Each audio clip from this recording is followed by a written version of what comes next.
Dr. Strangelove, but the actual movie was based on a chap, Peter Sellers played a character who was based on a person in real life whose name was Thomas Kuhn. And Kuhn, K-U-H-N, began thinking about what would happen if we ever actually used nuclear weapons.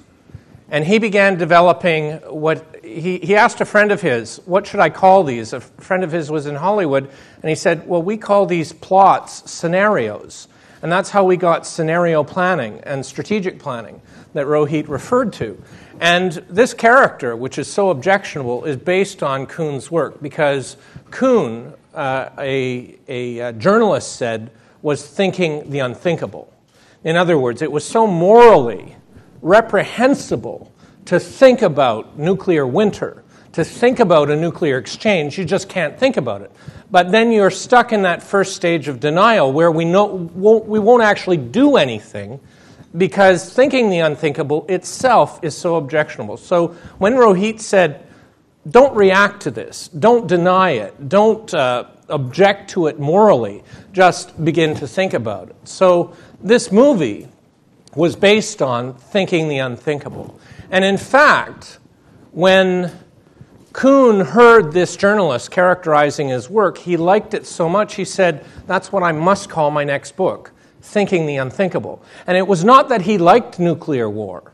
It was he felt it's only when we fully understand the implications of nuclear war that we will ever avoid it in the first place.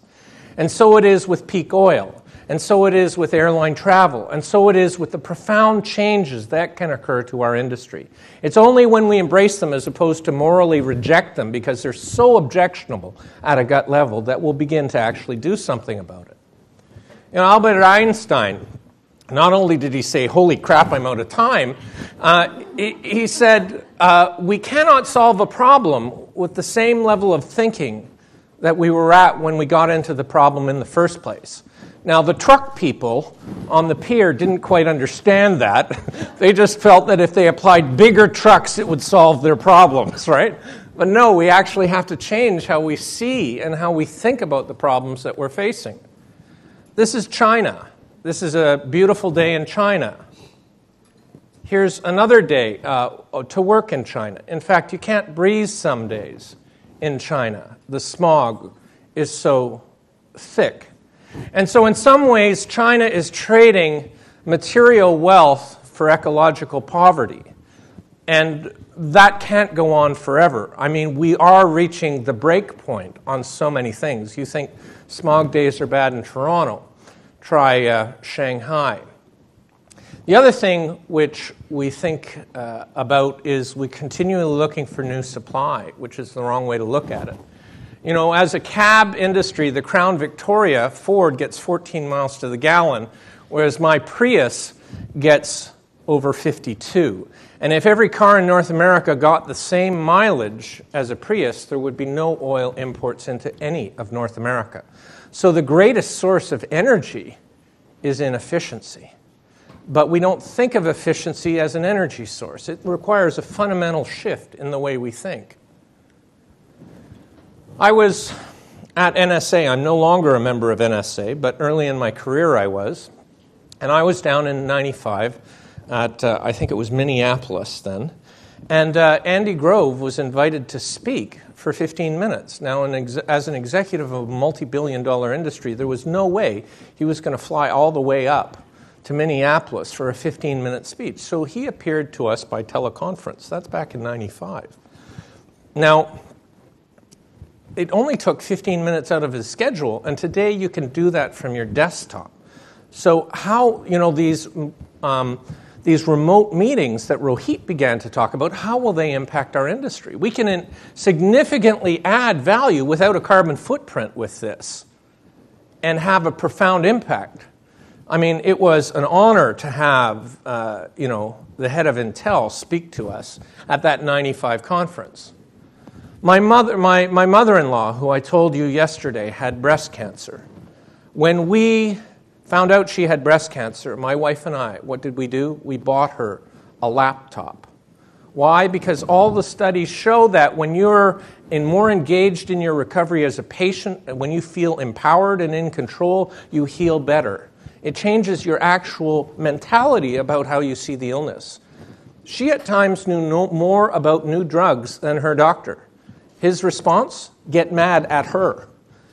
Right? How does this change the medical model when the patient has more information than the doctor? How does that change? And we'll see, how's this going to change the meeting industry? Encyclopedia Britannica used to come out every 10 years, 32 volumes, hundreds of pounds, thousands of dollars. Well, today, Wikipedia has more entries, and they're updated by the minute or by the hour. In fact, the media quoted Wikipedia in the tsunami over other media sources because it was more robust, faster up, boom. Now imagine a political party that used a wiki to develop its political platform. And I'm proud to tell you the Green Party of Canada, and sorry about the partisan mention, but was the first political party anywhere in the world to involve members of the party in actually creating the platform using a wiki in 2004. Now, what's the real value? Shouldn't you have top, bright strategists who have secret insights in polling, devising the wedge issues that will...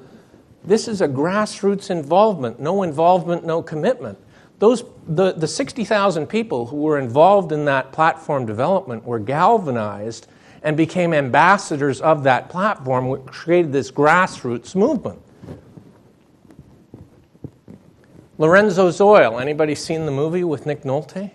Here we have two parents who are so passionate, who before the internet used libraries. They were really highly intelligent white-collar individuals. But imagine that people, the lay people, are actually able to solve the problems the doctors are unable to solve. This is the power of the internet and of the wiki, and it turns on its head this notion of power is information. Because now we all have the information, and how we use it, assemble it, distribute it, interact with it, becomes possible. This guy, Joe Trippi, he was Howard Dean's campaign manager in his 2003 presidential bid that flamed out. But he took Howard Dean from 432 known supporters to 640,000 raving Deaniacs.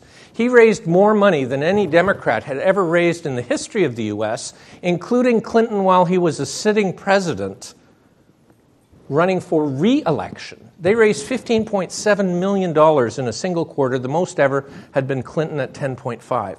How did he do it? He used the internet to empower people to work collectively, collaboratively, like using Wikipedia in new mechanisms. And he wrote a book, The Revolution Will Not Be Televised. It's absolutely fascinating if you want to study a political organizing strategy. Imagine that before your event, you had a wiki that allowed, like open spaces that Rohit was talking about, the participants to self-decide and organize what the agenda of your event is going to be. Imagine that they get so excited and involved in it that they actually not only push out the themes or what they want the breakouts to cover, but that in turn leads to which speakers you select. Do you think they're going to show up at your event?